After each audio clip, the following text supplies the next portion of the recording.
বাবা শাহরিয়ার, উঠে পড়, অনেক বেলা হয়ে গেল তো। উঠতেছি মা। মায়ের কথা মতো বিছানা থেকে উঠে ফ্রেশ হয়ে রুমের বাইরে আসলাম। তাড়াতাড়ি খেয়ে নে। শিখা কোথায়? স্কুলে গেছে। ও, খেয়ে গেছে? হুম। তুই কি আজকেই চলে যাবি? হুম। কেন? আর কয়েকদিন থেকে গেলে হতো না? না মা। ও ঠিক আছে।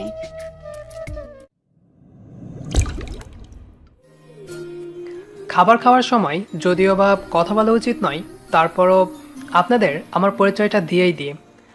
আমার নাম শাহরিয়ার ছোটন। বাবা মায়ের একমাত্র ছেলে সন্তান। আমার আরও 2টা বোন আছে।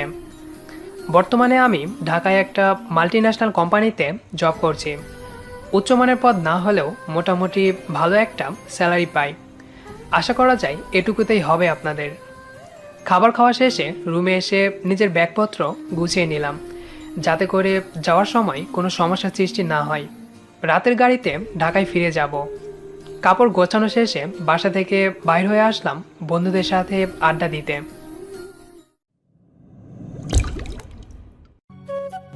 কি রে, আজকেই চলে যাচ্ছিস? হুম। ও, আবার কবে আসবি? দেখি ছুটি কবে মেলে, ছুটি পেলে চলে আসব। ও, সাব্বির কোথায়? আসতেছে, ওই তো চলে এসেছে। সাব্বিরের কথা বলতে না বলতেই চলে আসলো। তারপর ওদের সাথে বসে কিছুক্ষণ সুখ দুঃখের আলাপ করে বাসায় ফিরে আসলাম। বাসায় এসে দেখি শিখা স্কুল থেকে চলে এসেছে। ভাইয়া, আজকে নাকি তুমি চলে যাবা? হুম। ও, পাগলি, মন খারাপ করছিস? কোনো মন খারাপ করিস না, চল খাবো, খিদে লেগেছে প্রচুর। হুম।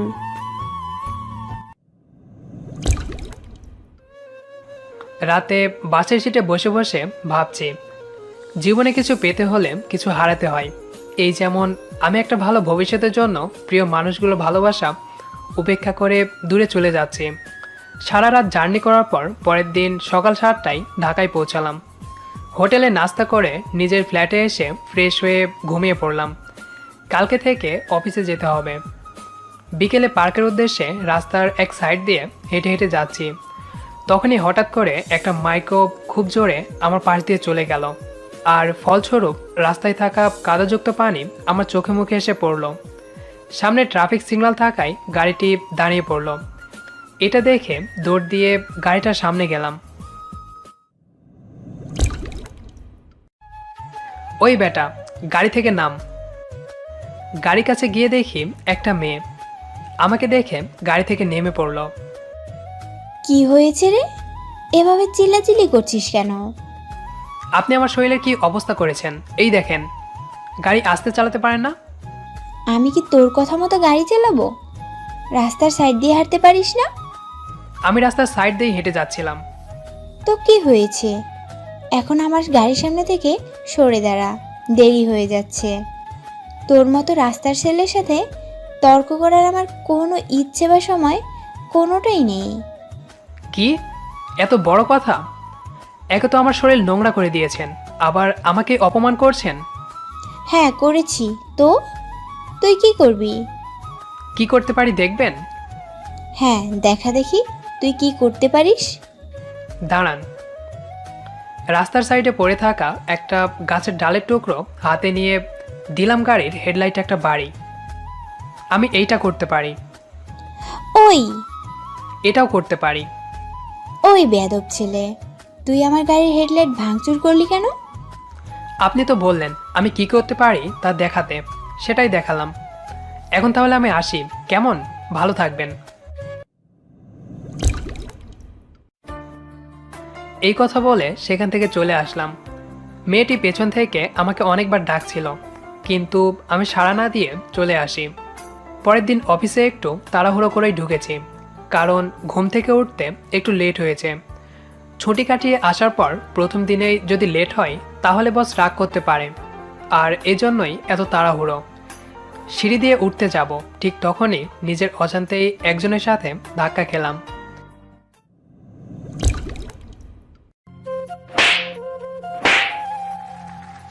কোনো কিছু বুঝে ওঠার আগেই আমার গালে ঠাস ঠাস করে 2টা থাপ্পড় পড়ল। তাকিয়ে দেখি কালকে সেই মেয়েটি রাগী চোখে আমার দিকে তাকিয়ে আছে। এমনভাবে তাকাচ্ছে মনে হয় চোখ দিয়েই গিলে খাবে। লুচ্চা ছেলে কোথাকার, মেয়ে দেখলেই ধাক্কা দিতে ইচ্ছে করে।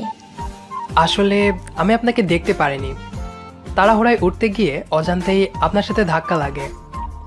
এখন তো বলবি, তোদের মতো লুচ্চা বেয়াদব ছেলেকে আমার ভালো করেই চেনা আছে। তোরা শুধু একটু ছুতো খুঁজে বেড়াস কিভাবে মেয়েদের গায়ে পড়া যায়। দেখেন, আপনি আমাকে ভুল ভাবছেন। হ্যাঁ, ভুল তো তখনই ভেবেছিলাম যখন তুই আমার গাড়ির হেডলাইট ভেঙেছিলি। আসলে আমি কালকের জন্য সব যা বাবা চলে গেল।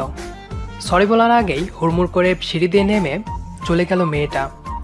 কি মেয়ে রে বাবা, তবে মেয়েটার গায়ে জোর আছে বলতে হবে। কি জোরে থাপ্পড়গুলো মেরেছে রে ভাই, গালগুলো ব্যথা করছে। উফ।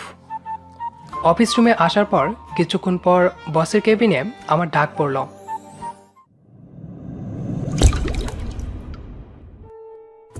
আসতে পারি স্যার? আসো। ধন্যবাদ স্যার। তা ছুটি কেমন কাটলো শাহরিয়ার? জি স্যার, ভালোই কেটেছে। যাক, ভালো যখন কেটেছে তখন তোমার মনের অবস্থাও এখন অনেক ভালো। তাই এই ফাইলগুলো একটু দেখো তো, কোনো ভুল ত্রুটি আছে কিনা। ঠিক আছে স্যার। ও হ্যাঁ, আরেকটা কথা, আমি হয়তোবা দুপুরে অফিসে থাকবো না, আমার মেয়ে ইভা থাকবে। তুমি ফাইলগুলো ওকে দেখায়ও। জি স্যার। এখন আসতে পারো। জি স্যার। ফাইলগুলো নিয়ে কেবিনে চলে আসলাম। ফাইলগুলো চেক করতে করতে দুপুর হয়ে গেল। চেক করা শেষ হলে ক্যান্টিনে গিয়ে খাবার খেয়ে নিলাম। দুপুরের খাবার খেয়ে ফাইলগুলো নিয়ে বসের কেবিনের দিকে হাঁটা দিলাম। কেবিনের কাছে এসে আসতে পারি ম্যাম? হ্যাঁ আসুন। কেবিনের ভিতরে প্রবেশ করে অবাক হয়ে গেলাম, কারণ ইভা ম্যামের পাশে সকালে সেই বজ্জাত খাটাস মেয়েটা বসে আছে। খাটাস মেয়েটি আমার দিকে চোখ গরম করে তাকিয়ে আছে। শাহরিয়ার, বসো। ধন্যবাদ ম্যাম। শাহরিয়ার, আমি তোমাকে আগেই বলেছিলাম না আমাকে ম্যাম বলবে না, আপু বলে ডাকবে। সরি আপু। হুম। আপু, এই ফাইলগুলো একটু চেক করে দেখেন তো ঠিক আছে কিনা। দাও। আর হ্যাঁ, আমার ছোট বোন সামিয়া। আমি মনে মনে ভাবছি, এটাই তাহলে বসের ছোট মেয়ে। এতদিন জানতাম বসের 2টা মেয়ে, তার মধ্যে ইভা আপুকে আগে থেকে চিনতাম, কিন্তু এই খাটাস বজ্জাত মেয়েটাকে আগে কখনো দেখিনি, তাই চিনিও না। বাড়ি ছোট মেয়ে তো, তাই মনে হয় মেয়েটা এত বজ্জাত আর অহংকারী। শাহরিয়ার, কি ভাবছো? কিছু না আপু, আপনি বরং ফাইলগুলো চেক করেন, আমি যাই।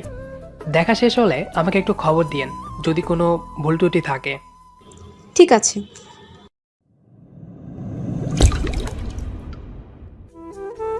কেবিন থেকে তাড়াহুড়ো করে বেরিয়ে আসলাম, কারণ ওই বজ্জাত অহংকারী মেয়েটার সামনে বসে থাকতে কেমন যেন আনইজি ফিল হচ্ছিল। 5টায় অফিস ছুটি হলো, রিক্সা করে বাসায় যাচ্ছি আর মনে মনে দোয়া দরুদ পড়ছি, কারণ বাসার সামনে আমার জন্য একটা প্যারা অপেক্ষা করছে। যবে থেকে এখানে ফ্ল্যাট ভাড়া নিয়েছি তবে থেকেই প্যারাটা আমার পিছে পড়ে আছে। প্যারাটা আর কেউ না, একটা মেয়ে, নাম তার সানজিদা। বাসায় পৌঁছানোর পর রিক্সার ভাড়াটা মিটিয়ে যেই না গেট দিয়ে ঢুকতে যাব, অমনি প্যারা সানজিদা এসে হাজির হলো।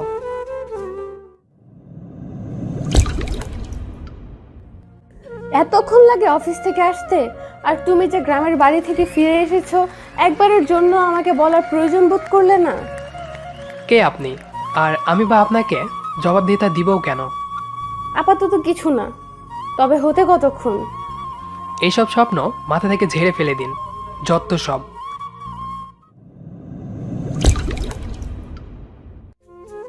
এই বলে নিজের ফ্ল্যাটে চলে আসলাম। প্রতিদিন এভাবেই আমাকে সানজিদার বকবকানি শুনতে হয়। মেয়েটা আমাকে ভালোবাসে, কিন্তু আমি তাকে ভালোবাসি না, এইটা এত করে বলার পরও বোঝাতে পারছি না। রাতে ছাদে বসে বসে আকাশের দিকে তাকিয়ে আছি, আর মনে মনে ভাবছি এই আকাশটা কতই না বিশাল। কিন্তু এই বিশাল আকাশের নিচে বসবাস করে সমাজের এমন কিছু কুরুচিপূর্ণ মানুষ যারা অর্থের লোভ আর অহংকারে ভুলে যায় তাদের রক্তের সম্পর্ককে, ঝাঁপিয়ে পড়ে কিছু কুরুচিপূর্ণ কাজকর্মে। অর্থের লোভে ভুলে যায় তাদেরও ঘরে ছেলে মেয়ে আছে, তাদেরকেও একদিন মরতে হবে, দিতে হবে জবাবদিহিতা সৃষ্টিকর্তার কাছে।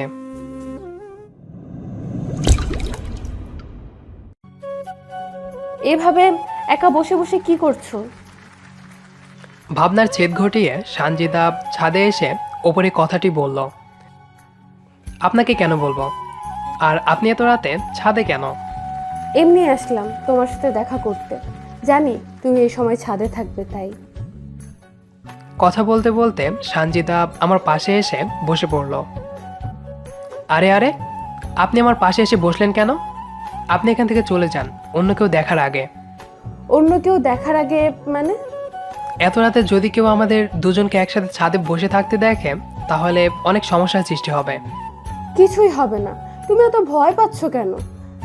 আরে ভয়ে দেখি তোমার শরীর দিয়ে ঘাম ছুটে গেছে, এইদিকে আসো, আমি তোমার ঘামগুলো মুছে দিচ্ছি। সানজিদার কথা শুনে অনেক অবাক হয়ে গেলাম। রাত্রিবেলাও কিভাবে বুঝতে পারলো আমি ঘেমে যাচ্ছি? আরে আজব মেয়ে তো আপনি, এভাবে আমার দিকে চেপে আসছেন কেন? ধুর, থাকবোই না এখানে। রাগ দেখিয়ে ছাদ থেকে চলে আসলাম। অফিসের কিছু কাজ ছিল, সেইগুলো সেরে রাত 12টার দিকে ঘুমিয়ে পড়লাম। পরের দিন সকালে ঘুম থেকে উঠে হালকা নাস্তা খেয়ে অফিসে চলে আসলাম। হালকা নাস্তা বলার কারণ হলো আমি বেশি কিছু তৈরি করতে পারি না, শুধু হালকা পাতলা রান্না করতে পারি, যা দিয়ে নিজের দিব্যি খেয়ে দিয়ে চলতে পারি। অফিসে আসার পর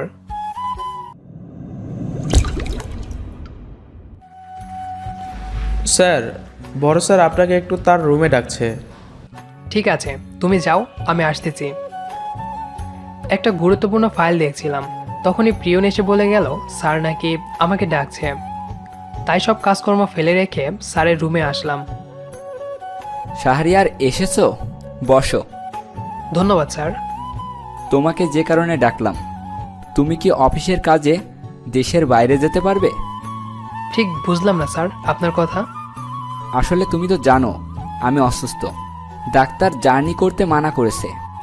এখন অফিসের কাজে ইভাকে লন্ডনে যেতে হচ্ছে। একটা মেয়ে মানুষ হয়েও একা হাতে এত কাজ সামলাতে পারবে না, হিমশিম খেয়ে যাবে। সেই জন্য আমি চাচ্ছি ইভার সাথে তুমিও যাও। যদি তোমার যেতে কোনো ধরনের সমস্যা থেকে থাকে তাহলে আমাকে নির্দ্বিধায় বলতে পারো। আসলে স্যার আমার তেমন কোনো সমস্যা নেই, তবে তবে কি? আমার সাথে যদি অফিসের অন্য আরেকজনকে পাঠাতেন তাহলে ভালো হতো। ঠিক আছে, আমি ব্যবস্থা করছি। আগামী পরশুদিন তোমাদের ফ্লাইট।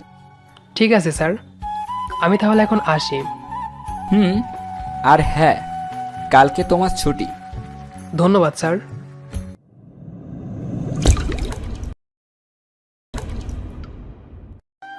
আপনি? কেন, অন্য কারো আশা করছিলেন নাকি? হ্যাঁ করেছিলাম, শুধু আপনার না। আপনি যাই বলেন না কেন, আমি অত সহজে আপনার পিছু ছাড়ছি না।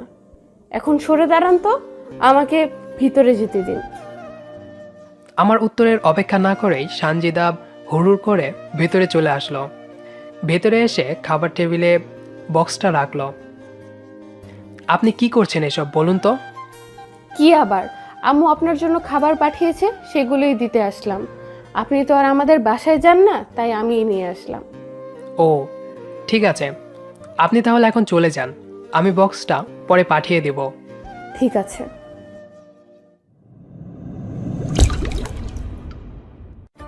সানজিদা চলে যাওয়ার পর আমি একটা স্বস্তির নিঃশ্বাস পেলাম। যাক বাবা, বাঁচা গেল। আমি যদি খাবারের বক্সটা না নিতাম তাহলে ও বাসায় গিয়ে আবার ওর মাকে নিয়ে আসতো। এরকম অনেক করেছে এর আগে, জানি না কবে এর থেকে মুক্তি পাবো। পরের দিন অফিসে ছুটি থাকায় সকালে একটু দেরি করেই ঘুম থেকে উঠলাম। অফিসের কাজে বাইরে যেতে হবে, কিন্তু আমার কাছে তেমন কোনো পোশাক নেই, তাই রেডি হয়ে নিলাম মার্কেটে যাওয়ার জন্য। নিচে এসে যেই না রিকশায় উঠতে যাব, অমনি সানজিদা পেছন দিক থেকে ডাক দিল।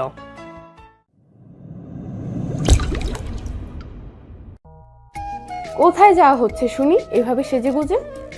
মরতে যাবেন আমার সাথে? তোমার সাথে যদি মরতে পারি তাহলে নিজেকে ধন্য মনে করব। চলো যাই। এই দেখুন, আপনি রিকশা থেকে নেমে পড়ুন, আমাকে তাড়াতাড়ি যেতে হবে। আরে একসাথে গেলে কি হবে, আমরাই তো। উঠে পড়ো। আমি যাব না, আপনি যান, আমি বরং অন্য রিকশা দেখি। এত তেরামো করো কেন? আসো উঠে বসো। এই বলে সানজিদা আমার হাত ধরে টেনে রিকশায় তুলে নিল। মেয়ে মানুষ হওয়ায় বেশি কিছু করতে বা বলতে পারলাম না, কারণ এটা রাস্তা, পাবলিক প্লেস। বেশি কিছু করলে জনগণের ধোলাই খেতে হবে। রিকশার এক কোনায় চুপ করে বসে আছি। এমন করে বসে থাকতে দেখে সানজিদা বলে উঠল, এইভাবে বসে আছো কেন?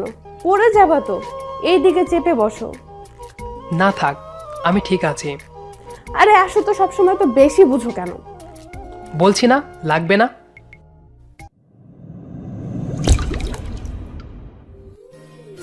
হঠাৎ করে ধমক শুনে সানজিদা ভয়ে কেঁপে উঠল। মাথাটা নিচু করে চুপচাপ বসে রইল। মার্কেটের সামনে এসে আমি রিকশা থেকে নেমে ভাড়াটা মিটিয়ে মার্কেটের ভেতরে চলে আসলাম। আর সানজিদা ওই রিকশাতেই তার গন্তব্যে চলে গেল।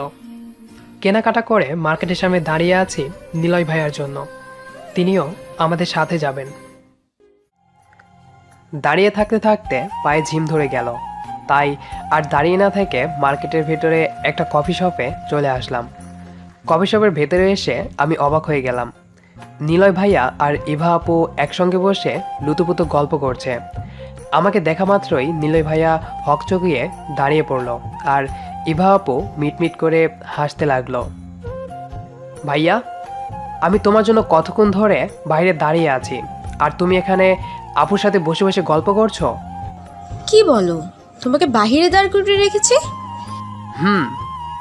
আসলে শাহরিয়ার, থাক ভাইয়া, কিছু বলতে হবে না। আপু আমাকে সব বলেছে, আর বলেছে বলেই তো তুমি আজকে আপুর সাথে যেতে পারছো। ও আমাদের ব্যাপারে সব জানে। ও আসলে সেদিন বসের রুমে যাওয়ার আগে ইভা আপু আমাকে ফোন দিয়ে নিলয় ভাইয়া আর তার ব্যাপারে সব কিছু বলে, আর সেজন্যই আমি বসকে আমার সাথে আর একজনকে পাঠাতে বলেছিলাম।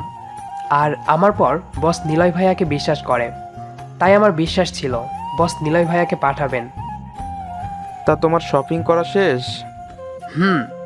হো, তা কি কি কিনলে? বেশি কিছু না আপু, এই সামান্য কিছু শার্ট প্যান্ট। হো, আপু, আপনারা তাহলে কথা বলেন, আমি চলে যাই। আরে কফি খেয়ে যাও। না ভাইয়া, খাবো না, বাসায় চলে যাব।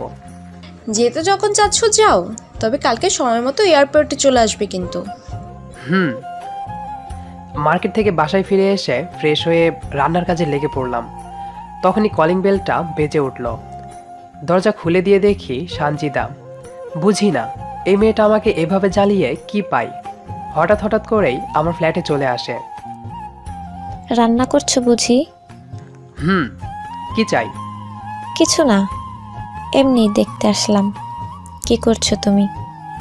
ভিতরে যাই? কেন? তোমার রান্নার কাজে সাহায্য করি। ধন্যবাদ, দরকার নেই, আমি নিজের রান্না নিজেই করতে পারি। আপনি এখন আসতে পারেন। এই বলে সানজিদার মুখের ওপর দরজাটা লাগিয়ে দিলাম। দুপুর 12টায় ফ্লাইট, তাই পরের দিন সকাল সকাল ঘুম থেকে উঠে সব কিছু গোছগাছ করে নিলাম। 10টা বাজে আমি লাগেজ নিয়ে বাসার বাইরে দাঁড়িয়ে আছি অফিসের গাড়ির জন্য, যেটাতে নিলয় ভাইয়া আসছে। তখনই সানজিদা তার রুমের বারান্দা থেকে আমাকে ডাক দিল। শাহরিয়ার, একটু দাঁড়াও। এই বলে সানজিদা দৌড় দিয়ে কোথায় জানি চলে গেল। কিছুক্ষণ পর আমার কাছে দৌড়াতে দৌড়াতে আসলো। তাকিয়ে দেখি দৌড়াবার কারণে হাঁপিয়ে গেছে। তুমি লাগেজ নিয়ে কোথায় যাচ্ছ? ফ্ল্যাট ছেড়ে দিয়েছি, তাই চলে যাচ্ছি। কেন? এখানে থাকবো না আর, তাই। তুমি কি আমার উপর রাগ করে চলে যাচ্ছ? প্লিজ যেও না, আমি আর তোমাকে ডিস্টার্ব করব না। সানজিদার দিকে তাকিয়ে দেখি চোখের কোণায় নোনা জল চিকচিক করছে। কখন জানি চোখ থেকে ঝরে পড়ে। কান্না করছেন কেন আপনি? প্লিজ তুমি যেও না, আমি তোমাকে আর ডিস্টার্ব করব না। সানজিদা নিজের আবেগকে সামলাতে না পেরে কান্না করে দিল, যেটার জন্য আমি মোটেও প্রস্তুত ছিলাম না। দেখুন, আপনি কান্না করবেন না, আমি বাসা ছেড়ে দেইনি, আপনার সাথে এতক্ষণ ধরে মজা করছিলাম। তাহলে লাকেজটা তোমার হাতে কেন? অফিসের কাজে দেশের বাইরে যাচ্ছি, সেজন্যই। সত্যিই তো? এবার চোখের পানিগুলো মুছে ফেলুন, রাস্তার মানুষ দেখলে খারাপ ভাববে। হুম। এই বলে সানজিদা হাতটা উল্টো করে চোখের পানিগুলো মুছে ফেলল। হাত দিয়ে মোছার কারণে সানজিদার চোখে থাকা কাজলগুলো চারিদিকে ছড়িয়ে গেল। এইটা দেখে আমি হাসতে লাগলাম। আমাকে এমন হাসতে দেখে সানজিদা বলল, তুমি এভাবে হাসতেছো কেন? আপনার মোবাইলের স্ক্রিনে একটু নিজের চেহারাটা দেখুন, আপনাকে যা লাগছে না। আমার কথা মতো সানজিদা মোবাইলটা হাতে নিয়ে নিজের চেহারাটা দেখল। কাজল লেপ্টে থাকতে দেখে সানজিদা লজ্জায় লাল হয়ে মাথা নিচু করে ফেলল। তোমাকে কিন্তু অনেক মায়াবী লাগছে। যা।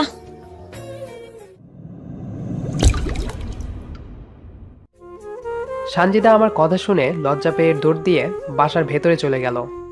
এই প্রথম সানজিদাকে এভাবে লজ্জা পেতে দেখলাম। মনে মনে বলে উঠলাম, পাগলি একটা। তবে কাজল লেপ্টে থাকা অবস্থায় সানজিদাকে দেখতে অনেক সুন্দর লাগছিল, যা বলে বোঝানো যাবে না আপনাদের। নিলয় ভাইয়া সহ এয়ারপোর্টে এসে দেখি ইভা আপু দাঁড়িয়ে আছে, কিন্তু ইভা আপুর পাশে দাঁড়িয়ে থাকা মেয়েটাকে দেখে আমার চোখ কপালে উঠে গেল। বজ্জাত সামিয়া ইভা আপুর সাথে দাঁড়িয়ে আছে।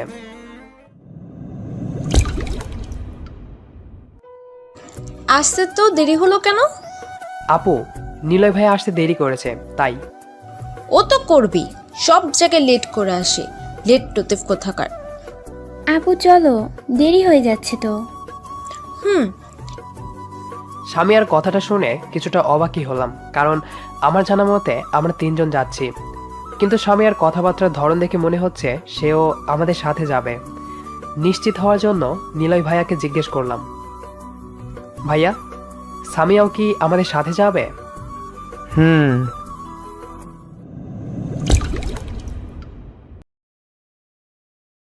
মুখে কোনো কথা নেই, এক হাত দিয়ে জড়িয়ে ধরে ঘুমাচ্ছে। এই অবস্থায় সামিয়াকে দেখতে অনেক মায়াবী আর সুন্দর লাগছে, একদম নিষ্পাপ শিশুর মতো। বিছানা ছেড়ে উঠে ফ্রেশ হয়ে বাইরে এসে দেখি সামিয়া একা একা কোথায় জানি যাচ্ছে, তাই আমি ডাক দিলাম, সামিয়া। ওই ছোট লোকের বাচ্চা, তুই আমাকে নাম ধরে ডাকলি কেন? ম্যাম বলে ডাকবি, ম্যাম। ভুলে যাস না, আমি তোর বসের মেয়ে, আর তুই আমাদের কোম্পানির সামান্য একজন কর্মচারী। Sorry ma'am. মনে থাকে যেন। এবার বল, কি কারণে ডাকলি? নিলয় ভাইয়া আর ইভা আপু কোথায়? আমি জানি না, সাদে গিয়ে দেখতে পারিস। এই বলে সামিয়া চলে গেল। আমি আর কোথাও না গিয়ে রুমে ফিরে আসলাম। মনটা ভালো না, সামিয়ার কথাগুলো সোজা বুকে এসে আঘাত করছে। এই সামান্য একটু কারণে সে আমাকে এতগুলো কথা শুনিয়ে গেল, আমার বাবাকে ছোট লোক বলে গালি দিল। কি ব্যাপার শাহরিয়ার, এখানে এভাবে দাঁড়িয়ে কি ভাবছো? বারান্দায় দাঁড়িয়ে সামিয়ার বলা কথাগুলো নিয়ে ভাবছিলাম, তখনই নিলয় ভাইয়া এসে আমাকে প্রশ্নটা করলো। কিছু না ভাইয়া, এমনি দাঁড়িয়ে আছি। তা কালকে তো আমাদের মিটিং আছে, তাই না? ইভা তোমাকে তার রুমে ডাকছে, এই বিষয় নিয়ে কথা বলবে। চলো যাই। চলেন।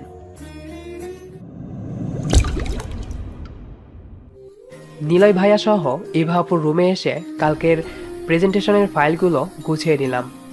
ইভা আপু আমাকে সব কাজ বুঝিয়ে দিল, আমাকে কি কি করতে হবে।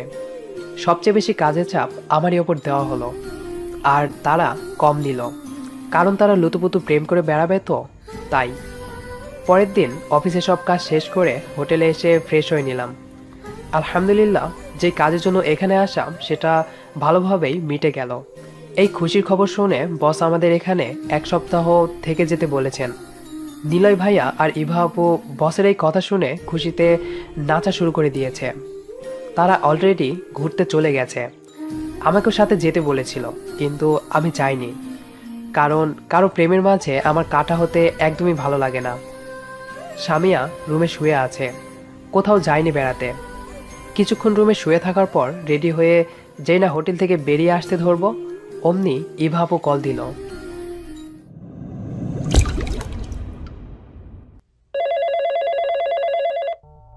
শাহরিয়ার, সামিয়াকে নিয়ে রিজেন্টস পার্কে চলে আসো।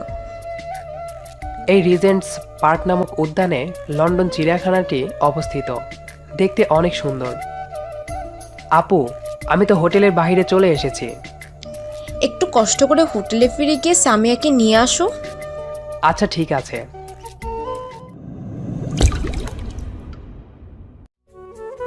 সামিয়ার সামনে যেতে চাচ্ছিলাম না, কিন্তু বাধ্য হয়ে ইভা আপুর কারণে যেতে হচ্ছে। সামিয়ার রুমের সামনে এসে কয়েকবার কলিং বেল বাজালাম, কিন্তু সামিয়ার কোনো সাড়া শব্দ না দেখে দরজাটা হালকা করে ধাক্কা দিলাম। ধাক্কা দেওয়ার সাথে সাথে খুলে গেল। ধীরে ধীরে দুরু দুরু বুকে ভেতরে প্রবেশ করলাম। রুমের ভেতরে এসে দেখি কেউ নেই। সামিয়া গেল কোথায় দরজাটা খোলা রেখে?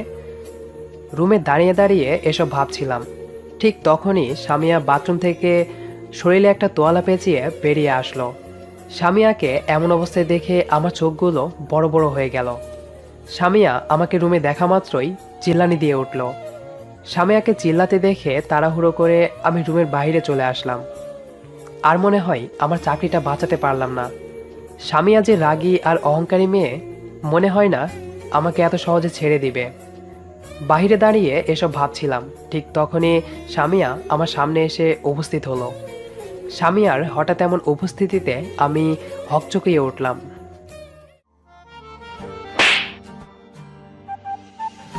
আচমকা সামিয়া আমার গালে একটা চড় বসিয়ে দিল। হঠাৎ করেই এমন চড় বসিয়ে দেওয়ায় আমি ভ্যাবাচাকা খেয়ে গেলাম। লুচ্চা ছেলে, কারো রুমে যেতে হলে নক করে যেতে হয়, সেটা জানিস না? নাকি তোর বাবা মা এই শিক্ষা দেয় নাই? আমি কোনো কথা না বলে চুপচাপ মাথা নিচু করে দাঁড়িয়ে আছি। আমাকে কথা না বলতে দেখে সামিয়া আবার বলে উঠল, এখন কথা বলছিস না কেন? আগে দেশে যাই, তারপর তোকে দেখছি। এখন চল, আপু আমাদের জন্য অপেক্ষা করছে। চুপচাপ হোটেলের বাইরে চলে আসলাম। আমি সামনে হেঁটে যাচ্ছি, আর আমার পেছন পেছন সামিয়া আসছে। পার্কে আসার পর এতটুকু রাস্তা আসতে এত সময় লাগে? আপু, একটু সমস্যা হয়েছিল, সেজন্য আসতে লেট হলো। সামিয়াকে আমার দিকে চোখ গরম করে তাকাতে দেখে আমি মুখটা অন্যদিকে ঘুরিয়ে নিলাম। পার্কটি ভালো করে ঘুরে ফিরে রাতে একটা রেস্টুরেন্টে ডিনার সেরে হোটেলে চলে আসলাম। একসঙ্গে বসে খাবার খাওয়ার সময় সামিয়া আমার দিকে রাগী চোখে তাকিয়েছিল। বুঝতে পেরেছিলাম আমাকে তার সহ্য হচ্ছিল না, কিন্তু ইভা আপুর জন্য কিছু বলতে পারছিল না। এক সপ্তাহ লন্ডনে কাটিয়ে দেওয়ার পর আজকে দেশে ফিরে যাচ্ছি। এই এক সপ্তাহে সামিয়া আমাকে অনেকভাবে অপমান করেছে। আমি কিছুই বলিনি, শুধু মুখ বুজে সহ্য করেছি, কারণ সে বসের মেয়ে। চাকরি বাঁচাতে হলে এমন হাজারো অপমান অপদস্থ সহ্য করতে হবে। দেশে পৌঁছানোর পর আমি এয়ারপোর্ট থেকে সোজা বাসায় চলে আসলাম। ফ্ল্যাটে আসতে না আসতেই সানজিদা এসে হাজির হলো। মনে হয় এতদিন আমার পথ চেয়েছিল। আমাকে দেখে সানজিদা একটা মুচকি হাসি দিল। কেমন আছো? ভালো, আপনি? এতদিন ভালো ছিলাম না, তবে এখন তোমাকে দেখার পর থেকে ভালো আছি। আজ তো কোনো সমস্যা হয়নি তো তোমার? না। ও ঠিক আছে, তুমি তাহলে রেস্ট নাও, আমি এখন যাই, পরে আসবো। আসতে হবে না আর আপনাকে। তুমি না বললেও আমি আসবো। এই বলে সানজিদা চলে গেল। দুপুরে খাওয়া দাওয়া করে রুমে বসে আছি, ঠিক তখনই বস ফোন করলো। রিসিভ করার পর, আসসালামু আলাইকুম স্যার। ওয়ালাইকুম আসসালাম। শাহরিয়ার, ব্যস্ত আছো কি? না স্যার, তেমন কোনো কাজ নেই। তাহলে বিকালে একবার আমার বাসায় আসিও তো। ঠিক আছে স্যার। ফোনটা কেটে দিয়ে স্যারের গুষ্টি উদ্ধার করলাম, কারণ আমি তার মেয়ের থেকে দূরে দূরে থাকতে যাচ্ছি, আর বারবার তিনি আমাকে কাছে নিয়ে যাচ্ছেন। না জানি বস কী কারণে বাসায় ডাকছেন। পরক্ষণে মনে পড়ল স্বামীয়া তো বলেছিল দেশে এসে সে আমাকে দেখে নেবে। তাহলে কি সে বসকে সব কিছু বলে দিয়েছে? আল্লাহ, তাহলে তো আমি আজকে শেষ। বিকেলে রেডি হয়ে দুরু দুরু বুকে বসের বাড়িতে আসলাম। মাথায় হাজারো চিন্তা এসে ভর করছে। ভয়ে চিন্তায় শরীরটা ঘেমে একাকার হয়ে গেছে। কলিং বেলটা বাজানোর কিছুক্ষণ পর একটা মেয়ে এসে দরজা খুলে দিল। ভেতরে প্রবেশ করে দেখি বস সোফায় বসে আছে। সালাম দিয়ে আমিও বসে পড়লাম। শাহরিয়ার, তোমাকে যে কারণে ডেকেছি। বসের কথা শুনে বুকটা ধুক করে উঠল। আমি তোমার কাজে অনেক সন্তুষ্ট, তাই তোমার প্রমোশনের ব্যবস্থা করেছি। বসের কথা শুনে আমার সকল চিন্তাভাবনা দূর হয়ে ঠোঁটের কোণায় এক চিন্তায় হাসি ফুটে উঠল। যাক, তাহলে স্বামীয়া বসকে কিছু বলেনি। আমার প্রমোশনের চেয়ে এইটা ভেবে ভালো লাগছে যে স্বামীয়া বসকে কিছু বলেনি। বসের সাথে ভালো মন্দ কথা বলার পর বস একটু তার রুমে চলে গেল। এই ফাঁকে আমি সোফা থেকে উঠে দাঁড়িয়ে বাড়ির চারপাশটা একটু হেঁটে হেঁটে দেখতে লাগলাম। ঘুরতে ঘুরতে একটা রুমের সামনে এসে দেখি দরজাটা হালকা করে খুলে রাখা, আর ভেতর থেকে গুনগুন করে গান গাওয়ার আওয়াজ আসছে। যে গানটা গাচ্ছে তার কণ্ঠটা অনেক সুন্দর। কে গান করছে তা দেখার জন্য দরজা দিয়ে একটু উকি মারলাম। ভেতরে যা দেখলাম তা দেখার জন্য আমি মোটেও প্রস্তুত ছিলাম না। স্বামীয়া আয়নার সামনে দাঁড়িয়ে ড্রেস চেঞ্জ করছে আর গুনগুন করে গান করছে। হঠাৎ করেই স্বামীয়া আমাকে আয়নায় দেখতে পাই। আ সরি, আমি কিছু দেখিনি। এই বলে খিচ্চা দিলাম একটা দৌড়। একেবারে বাড়ির বাইরে চলে আসলাম। রাস্তা দিয়ে হেঁটে যাচ্ছি আর বুঝতে চেষ্টা করছি একটু আগে কি ঘটে গেল আর আমি কি দেখলাম। এবার আর মাফ নেই, নিশ্চিত জেলে দেবে মানহানির কেসে। এইসব ভাবছি আর রাস্তা দিয়ে হেঁটে যাচ্ছি। তখনই ফোনটা বেজে উঠল। স্ক্রিনের দিকে তাকিয়ে দেখি বস কল করেছে। বসের নাম্বার দেখে কলিজাটা শুকিয়ে গেল। ভয়ে ভয়ে রিসিভ করলাম। হ্যালো। শাহরিয়ার, তুমি কোথায়? আমাকে না বলে চলে গেলে কেন? স্যার, একটা জরুরি কাজ ছিল তো, তাই আপনাকে না বলেই চলে এসেছি। আচ্ছা ঠিক আছে, কালকে তাড়াতাড়ি অফিসে চলে আসিও। জি। অতঃপর কলটা কেটে দিয়ে একটা স্বস্তির নিঃশ্বাস ফেললাম। পরের দিন সকালে ঘুম থেকে উঠে রেডি হয়ে নিলাম অফিসে যাওয়ার জন্য। মাথাটা কেমন জানি ভারী ভারী লাগছে। টেনশন আর চাকরি হারানোর ভয়ে কালকে সারা রাত ঘুমোতে পারিনি। আমার সাথেই কেন বারবার এমন হয় বুঝি না। ভয়কে জয় করে অফিসে এসে পৌঁছালাম, কিন্তু অফিসে এসে যা শুনলাম তা শোনার জন্য আমি মোটেও প্রস্তুত ছিলাম না। স্যার নাকি আর অফিসে আসবেন না, তার 2 মেয়ে এখন থেকে অফিস চালাবে। আর আজকে অফিসে স্বামীয়া বসের দায়িত্বে আছে। কলিজাটা শুকিয়ে গেল ক্ষণিকের মধ্যেই। মাথা দিয়ে ঘাম ছুটে গেল। এসি রুমে বসে আছি, তারপরও কেন জানি শরীর ঘেমে যাচ্ছে। যেটার ভয় পাচ্ছিলাম সেটাই হলো। প্রিয়ন এসে আমাকে বলে গেল স্বামীয়া আমাকে ডাকছে। বসের কেবিনের সামনে এসে, আসতে পারি ম্যাম? হ্যাঁ, আসুন। রুমের ভেতরে এসে দেখি স্বামীয়া একটা ফাইল মনোযোগ দিয়ে দেখছে। আমি যে রুমে এসেছি সেই দিকে তার কোনো খেয়ালই নেই। ম্যাম, আমাকে ডেকেছিলেন? স্বামীয়া ফাইল থেকে চোখ সরিয়ে আমার দিকে মাথা তুলে তাকালো। চেয়ার থেকে উঠে আমার সামনে এসে দাঁড়ালো। সাথে সাথেই আমি চোখ বন্ধ করে নিলাম। মনে মনে দোয়া দরুদ পড়ছি যাতে করে চরটা জোরে না দেয়। কিন্তু স্বামীয়া আমাকে অবাক করে দিয়ে এসবের কিছুই করলো না। এই ফাইলটা একটু দেখুন তো, যদি কোনো ভুল থেকে থাকে তাহলে ঠিক করে নিয়ে আসেন। স্বামীয়াকে এভাবে শান্তভাবে কথা বলতে দেখে চোখ খুলে সামনে তাকিয়ে দেখি স্বামীয়া একটা ফাইল আমার দিকে বাড়িয়ে দিয়ে আছে। স্বামীয়ার এমন আচরণে অবাক হয়ে গেলাম। আমাকে এমনভাবে তাকিয়ে থাকতে দেখে স্বামীয়া আবার বলে উঠল, কি হলো, এভাবে তাকিয়ে আছেন কেন? ফাইলটা নিয়ে যান। জি ম্যাম। ফাইলটা হাতে নিয়ে তাড়াতাড়ি নিজের কেবিনে চলে আসলাম। স্বামীয়ার এমন শান্তশিষ্ট স্বভাব দেখে আমি কিছুটা না অনেকখানি শক খেয়েছি। ভেবেছিলাম আমাকে চর মারবে, কিন্তু স্বামীয়া সেরকম কিছুই করলো না। ফাইলটা দেখা শেষ হলে ফাইলটা নিয়ে স্বামীর কাছে আসলাম। ম্যাম, এই নিন। ভালো করে দেখেছেন তো? ফাইলটা আমার হাত থেকে নিয়ে সামিয়া দেখা শুরু করে দিল। সব ঠিকঠাক আছে। এই ফাইলগুলো নিয়ে যান আর কালকের মধ্যে কমপ্লিট করে আমাকে জমা দিবেন। কি? কি হলো? ম্যাম, এ তো অনেকগুলো ফাইল, এগুলো দেখতে কমপক্ষে 3 দিন লাগবে।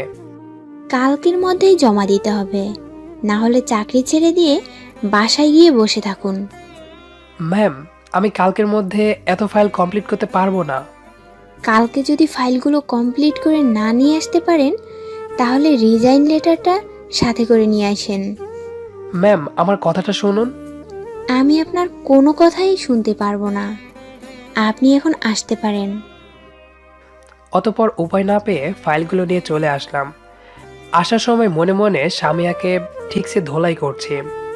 এতক্ষণে বুঝতে পারলাম সামিয়া আমার সাথে আজকে এত ভালো ব্যবহার কেন করলো। আমাকে নীরবে চিপা মার দিয়ে দিল। এতগুলো ফাইল একদিনে দেখা কখনোই সম্ভব না। রাত 3টা বাজে, আমি এখনো ঘুমাইনি। ঘুমাবই বা কী করে ফাইলগুলো কমপ্লিট না করে? চোখ আর খোলা রাখতে পারছি না, আপনা আপনি বন্ধ হয়ে যাচ্ছে। কাজ করতে করতে কখন যে ঘুমিয়ে গেলাম বলতেই পারি না। সকালে ঘুম থেকে উঠে দেখি 10টা বাজে।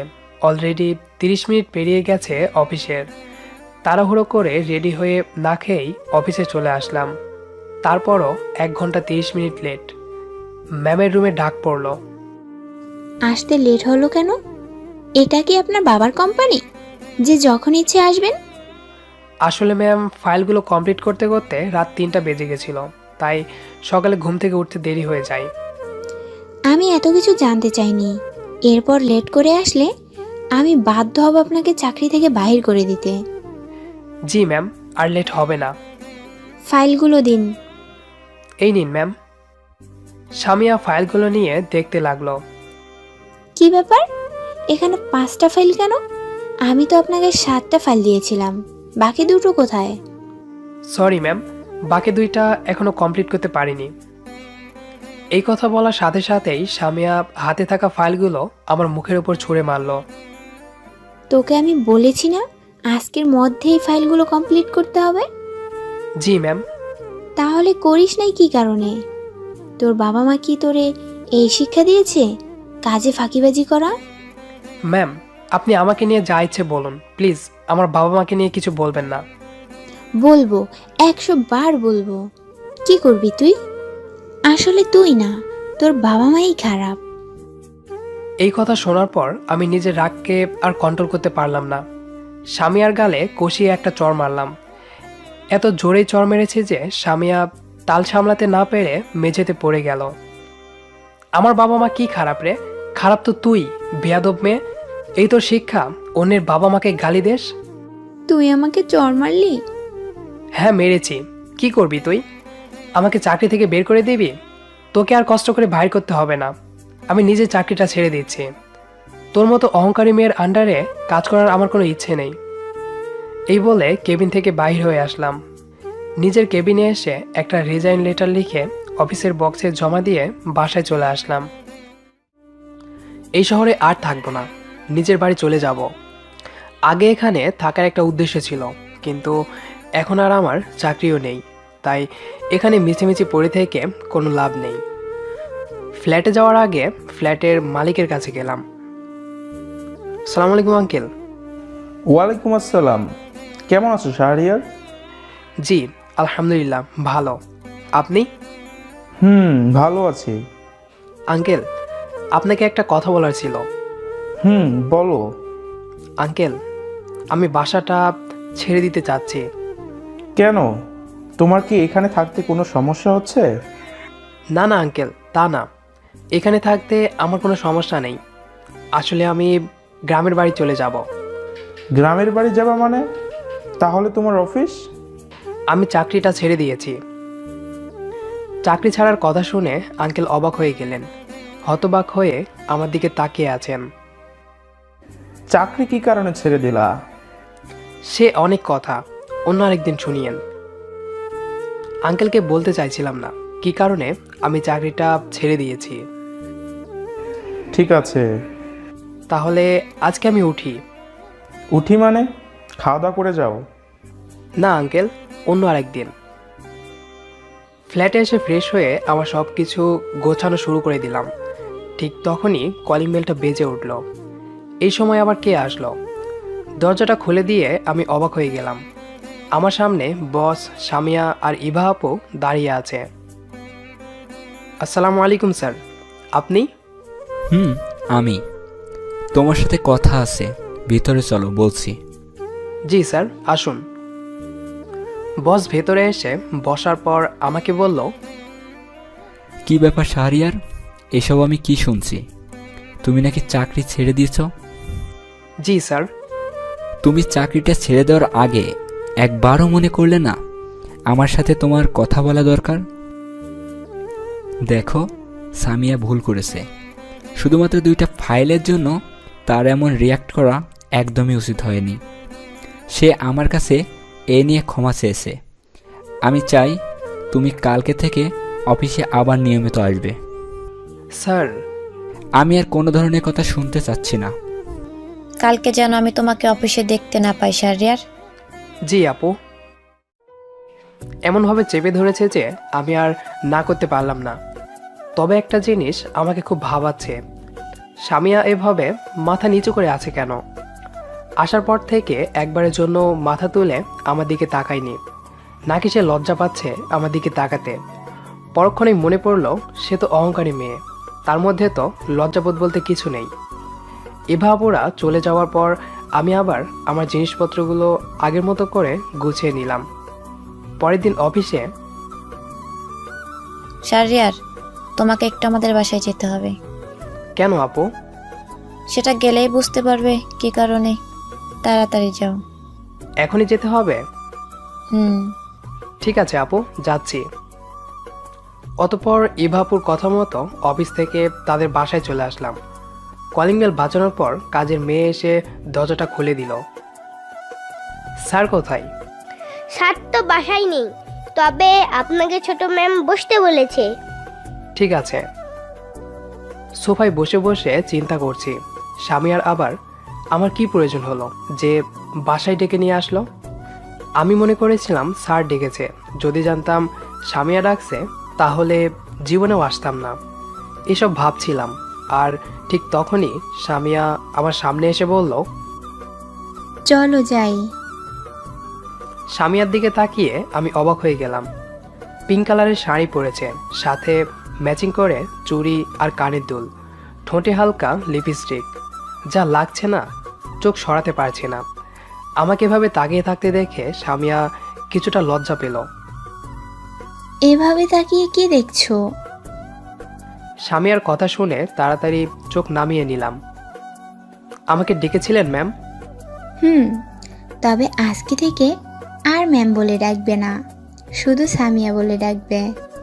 না ম্যাম, আমি তা পারবো না। কেন পারবি না? কেন? ইভা আপুকে যদি আপু বলতে পারো, তাহলে আমাকে সামিয়া বলে ডাকতে সমস্যা কি? শার্টের কলার ধরে কাছে টেনে নিয়ে সামিয়া আমাকে কথাটি বলল। সামিয়া আমাকে এতটাই কাছে টেনে নিয়েছে যে ওর মুখের নিঃশ্বাস আমার মুখে এসে পড়ছে। আমার শরীরে এক অদ্ভুত ধরনের শিহরণ খেলা করতে শুরু করলো। হার্টবিট বিদ্যুৎ গতিতে ছুটতে লাগলো। তাড়াতাড়ি নিজেকে সামলিয়ে নিলাম।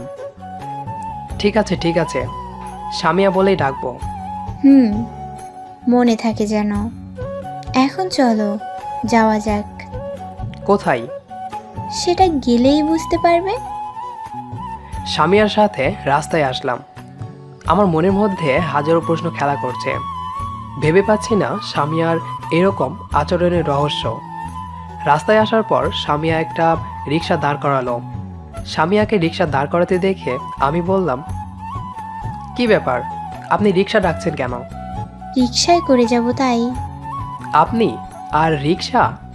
কেন, আমি রিক্সায় করে যেতে পারি না?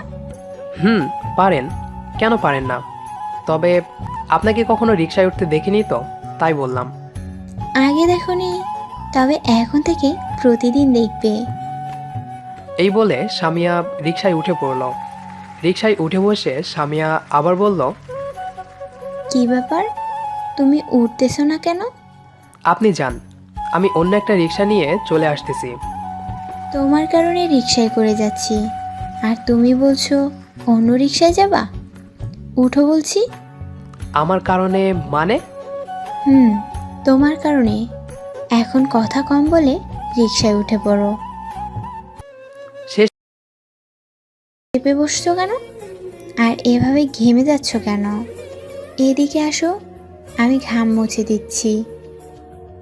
সামিয়া হাত দিয়ে আমার মুখটা তার দিকে করে নিল, শাড়ির আঁচল দিয়ে আলতো করে ঘাম মুছে দিতে লাগলো।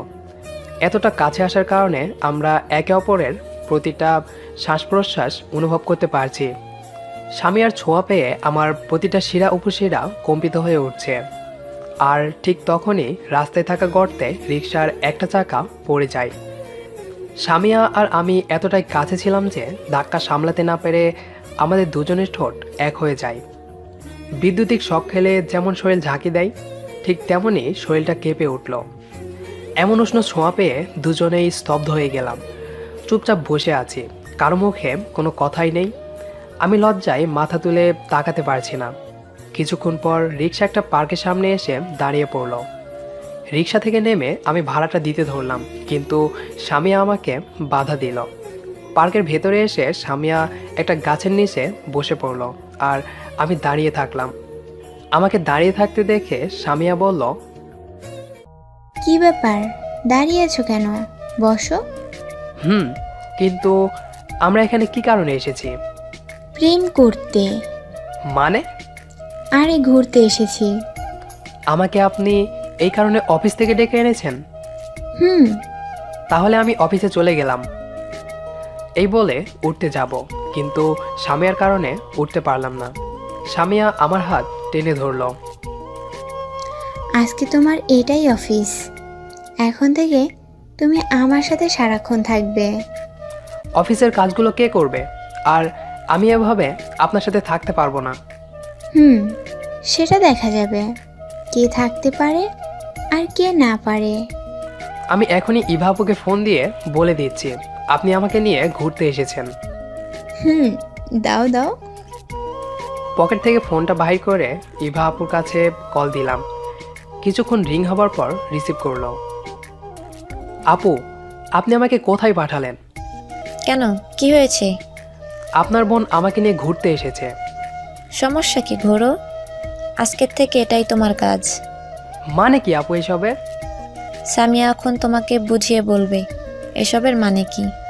ঠিক আছে, আমি এখন রাখি, কেমন? আপু আপু যা, কলটা কেটে দিল। সামিয়ার দিকে তাকিয়ে দেখি সে আমার দিকে চেয়ে চেয়ে মুচকি মুচকি হাসছে। কি বললো আপু? আমি যেটা বলছি সেটাই না? আচ্ছা, এসব বাদ। তুমি আমাকে এটা বলো তো, তোমার কোনো পছন্দের মেয়ে আছে কিনা? আপনাকে কেন বলবো? বলতে বলছি, বলো। না, নেই। ভালো। এখানে আসার কারণটা কি তুমি জানো? না। দেখো, আমি কিন্তু কথা ঘুরিয়ে পেঁচিয়ে বলতে পারি না। যা বলি সোজাসাপটা বলে দেই। আমি তোমাকে ভালোবাসি। হা হা হা। হাসছো কেন? আমি কি কিছু ভুল বলেছি? ভালোবাসা? আর আপনি তাও আবার আমাকে? এই কথা বলে আবার হাসতে থাকলাম। আমাকে এভাবে হাসতে দেখে সামিয়া আমাকে ধাক্কা দিয়ে মাটিতে ফেলে দিল। আমার দিকে ঝুঁকে শার্টের কলারটা চেপে ধরল। আমার চোখের দিকে তাকিয়ে বলল, খুব হাসি পাচ্ছে তাই না? আমি কি কাউকে ভালোবাসতে পারি না? সামিয়ার হঠাৎ এমন রিয়াকশনে আমি চুপসে গেলাম। আশেপাশে তাকিয়ে দেখি সবাই আমাদের দিকে তাকিয়ে আছে, অনেকে আবার হাসাহাসি করছে। কি হলো, এখন কথা বলছো না কেন? প্লিজ কলারটা ছেড়ে দিন, সবাই আমাদের দিকে তাকিয়ে আছে। না, আগে বলো হাসছিলে কি কারণে? আগে ছেড়ে দিন, তারপর বলছি। এবার সামিয়া আমার কলারটা ছেড়ে দিয়ে সোজা হয়ে বসলো। আমিও উঠে সোজা হয়ে বসলাম। বলো। দেখুন, আপনি আমাকে প্রথম প্রথম ঘৃণা করতেন, জানি না হঠাৎ করেই আমার প্রতি আপনার ভালোবাসা কিভাবে জেগে উঠল। তবে আমি আপনাকে ভালোবাসতে পারবো না। ভালোবাসা কখনো বলে কয়ে আসে না, হঠাৎ করেই সৃষ্টি হয়ে যায়। আমি তোমাকে সত্যি অনেক ভালোবাসি। আমি পারবো না। কী কারণে? বিশ্বাস করো, আমি তোমাকে কখনো ঠকাবো না। আপনি আমার বসের মেয়ে, আর আমি আপনাদের কোম্পানির একজন বেতনভুক্ত কর্মচারী মাত্র। এর থেকে বেশি কিছু আমাদের মাঝে হতে পারে না। এই বলে সেখান থেকে বাসায় চলে আসলাম। সামিয়া আমাকে পেছন থেকে অনেক ডেকেছিল, কিন্তু আমি তার ডাকে সাড়া না দিয়েই বাসায় চলে আসি। বাসার সামনে এসে দেখি সানজিদা রাগী চেহারা নিয়ে গেটের কাছে দাঁড়িয়ে আছে। আমাকে দেখা মাত্রই হাতটা টেনে ধরে একটু সাইডে নিয়ে গেল। কি হলো? আপনি এভাবে আমাকে টেনে নিয়ে আসলেন কেন? এইগুলো কি? হ্যাঁ, কি? দেখো। সানজিদার হাত থেকে ফোনটা নিয়ে টাস্কি খেয়ে গেলাম। আমার আর সামিয়ার পার্কে বসে থাকার পিক। এগুলো আপনি কোথায় পেলেন? আমার ফ্রেন্ড আমাকে এখনই পাঠিয়েছে। কে এই মেয়েটা, আর এর সাথে আপনার সম্পর্ক কি? সানজিদা রাগে ফুঁসছে আর কথাগুলো বলছে। ভেবে পাচ্ছি না কি বলবো। ঠিক তখনই আমার মাথায় একটা বুদ্ধি আসলো। এটা আমার হবু বউ। কি? আজকে আমাকে প্রপোজ করেছে। প্রপোজ করছে তাই বলে হবু বউ হয়ে গেল? মেয়েটা আমাকে খুব ভালোবাসে, তাই ভাবছি তাকে হ্যাঁ বলে দিব, আর পরের মাসে বিয়ে করে নিব। ওই ওই ওই, আমার শার্টের কলারটা চেপে ধরে ঝাঁকি দিতে দিতে বলল, তোকে যদি ওই মেয়ের আশেপাশে আর একবার দেখি তাহলে আমি নিজেকে খুন করে ফেলবো। সানজিদার এমন কথা শুনে আমি চোখ বড় বড় করে সানজিদার দিকে তাকালাম। এইভাবে তাকিয়ে আছিস কেন? আমি কিন্তু সত্যি সত্যি নিজেকে খুন করে ফেলবো। এভাবে বলবেন না প্লিজ। ঠিক আছে, আমি আর কোনো মেয়ের সাথে দেখা করে তো দূরে থাক, কথাও বলবো না, এমনই আপনার সাথেও না। সানজিদার মুখটা লাল টমেটোর মতো হয়ে গেল। নাকের ডগায় বিন্দু বিন্দু ঘাম জমছে দেখে অনেক কিউট লাগছে। ইচ্ছে করছে নাকের ডগায় একটা কামড় বসিয়ে দিই, কিন্তু পরক্ষণেই নিজের মনকে সান্ত্বনা দিলাম। তাড়াতাড়ি করে নিজের ফ্ল্যাটে চলে আসলাম। পরের দিন অফিস রুমে বসে একটা গুরুত্বপূর্ণ ফাইল দেখছিলাম। ঠিক তখনই সামিয়া আমার কেবিনে আসলো। কেবিনে প্রবেশ করে আমার কাছে এসে আমার টাইটা টেনে ধরে দুজনের ঠোঁট এক করে দিল। ঘটনাটা এত তাড়াতাড়ি ঘটে গেল যে আমি কিছুই বুঝতে পারলাম না। নিজেকে ছাড়ানোর চেষ্টা করছি, কিন্তু কোনো এক অদ্ভুত অনুভূতির কারণে পারছি না। সামিয়া আমার ঠোঁট জোড়ায় একবার কামড় দিচ্ছে তো আরেকবার চুমু খাচ্ছে। এভাবে 2 মিনিট ঠোঁটের ওপর নির্যাতন চলল। কিস করা শেষ হলে আমাকে ছেড়ে দিয়ে সামিয়া দৌড় দিয়ে রুম থেকে বাইর হয়ে গেল। আমি হতবাক হয়ে চেয়ারে বসে পড়লাম। সব কিছু কেমন জানি অচেনা অচেনা লাগছে। মাথার ওপর দিয়ে সব কিছু চলে যাচ্ছে। একটু আগে কি ঘটে গেল তা বোঝার চেষ্টা করতে থাকলাম। এটা আমার স্বপ্নে ছিল নাকি বাস্তবে ঘটে গেল এটা আমার সাথে। ঠোঁটটা প্রচুর ব্যথা করছে। ঠোঁটে হাত দিয়ে দেখি রক্ত। সামিয়া এতটাই নির্যাতন করেছে যে ঠোঁট কেটে গিয়ে রক্ত বাইর হচ্ছে। খুব অসহায় লাগছে নিজেকে। আমার মতো পিচ্চি একটা ছেলেকে একা পেয়ে সামিয়া এমনটা কিভাবে করতে পারলো। 5টায় অফিস ছুটি হলো। অফিস থেকে বাইর হয়ে দেখি সামিয়া দাঁড়িয়ে আছে আর আমাকে দেখে মুচকি মুচকি হাসছে। রাগী চোখে সামিয়ার দিকে তাকালাম। আমাকে এভাবে তাকাতে দেখে সামিয়া আমার সাথে কথা বলার জন্য এগিয়ে আসলো, কিন্তু আমি পাত্তা না দিয়ে একটা রিকশায় উঠে বাসায় চলে আসি। পরের দিন অফিসের জন্য রেডি হয়ে রিকশার জন্য রাস্তায় দাঁড়িয়ে আছি। ঠিক তখনই সানজিদার বাবা আমার কাছে আসলো। আসসালামু আলাইকুম আঙ্কেল। ওয়ালাইকুম আসসালাম। কেমন আছেন আঙ্কেল? আলহামদুলিল্লাহ ভালো। তা বাবা, তুমি কেমন আছো? জি, আপনাদের দোয়া আর আল্লাহর রহমতে ভালোই আছি। তা বাবা, তোমার বাবার নাম্বারটা কি আমাকে দেওয়া যাবে? জি আঙ্কেল, অবশ্যই। কেন দেওয়া যাবে না? এই নিন। আঙ্কেলকে আমার বাবার নাম্বারটা দিয়ে অফিসে চলে আসলাম। হঠাৎ করে আঙ্কেল আবার আমার বাবার নাম্বার নিল কেন, এটা বুঝে উঠতে পারছি না। কেবিনে বসে বসে এসব ভাবছিলাম, তখনই স্বামী আসলো। কি এত ভাবা হচ্ছে শুনি? স্বামীর কথা শুনে ধরফরিয়ে বসা থেকে উঠে পড়লাম। বলা তো যায় না, যদি কালকের মতো কিছু করে বসে।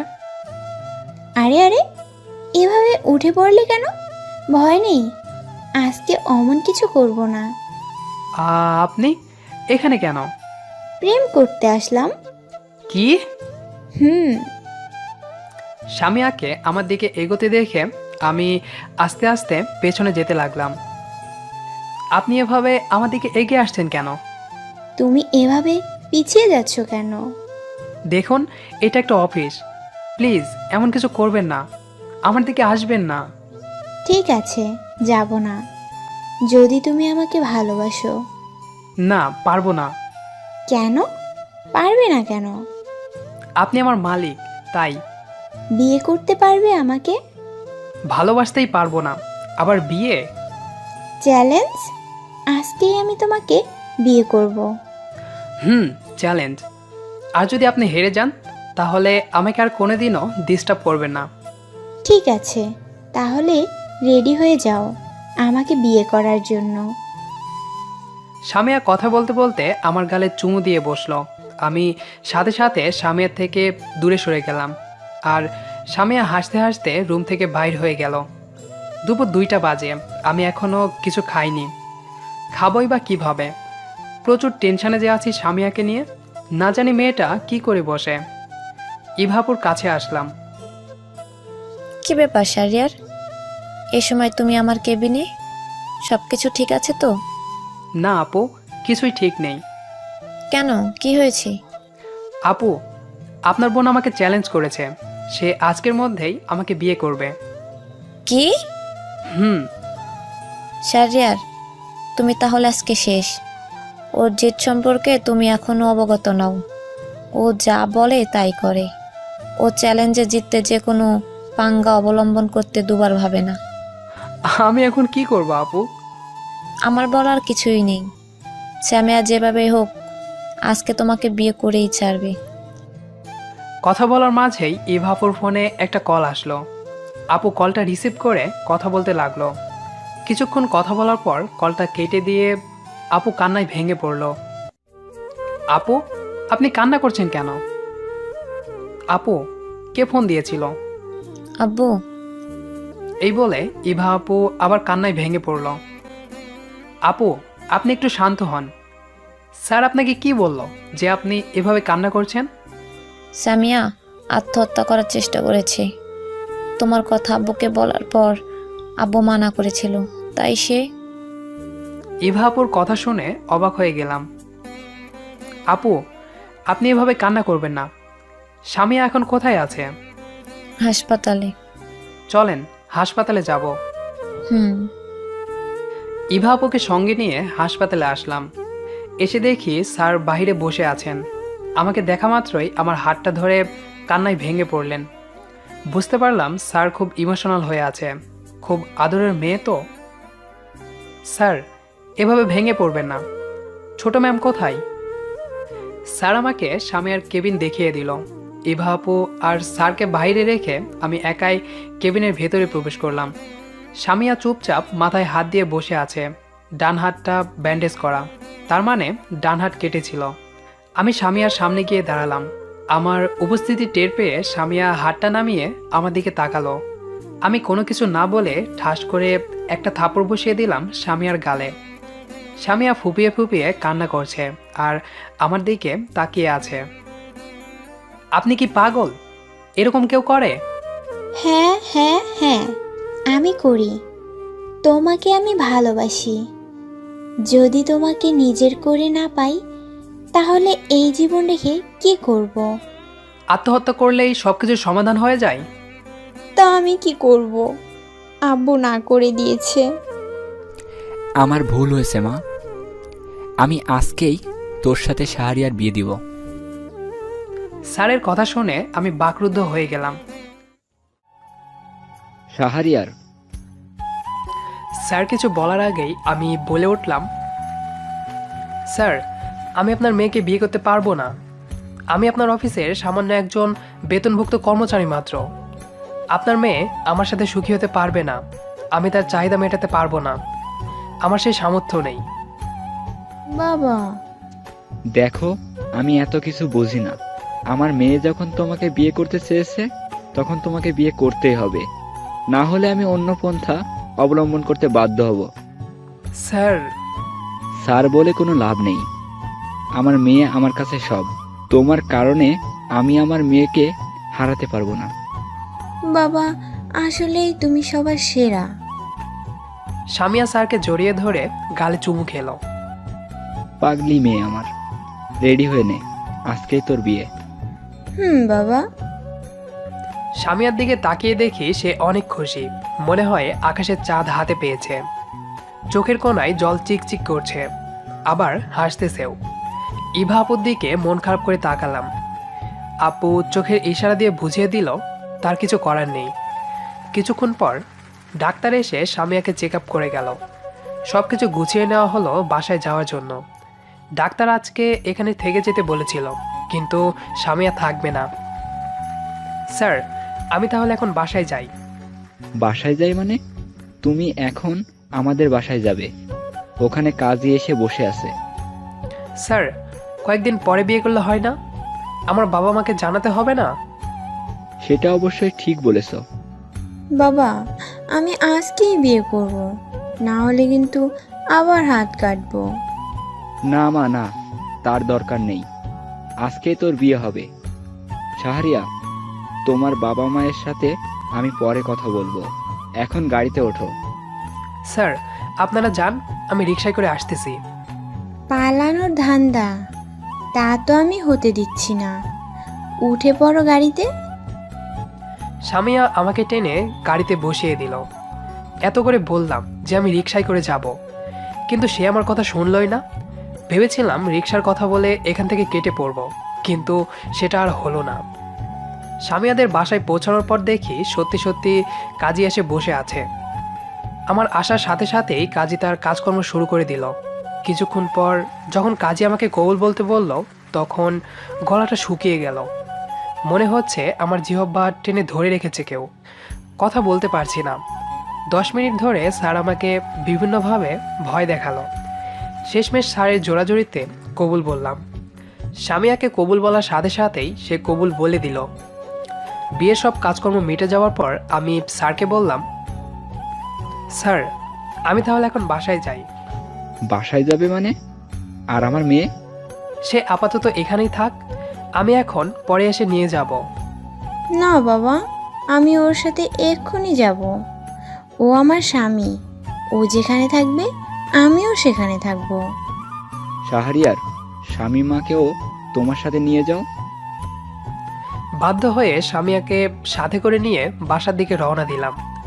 আমার বিয়ে হয়েছে এটা শোনার পর বাবা মা কী করবে এটা ভেবে শরীরটা কেঁপে উঠল। সামিয়াদের একটা গাড়ি করে যাচ্ছি। সামিয়া আস্তে আস্তে আমার দিকে চেপে বসছে।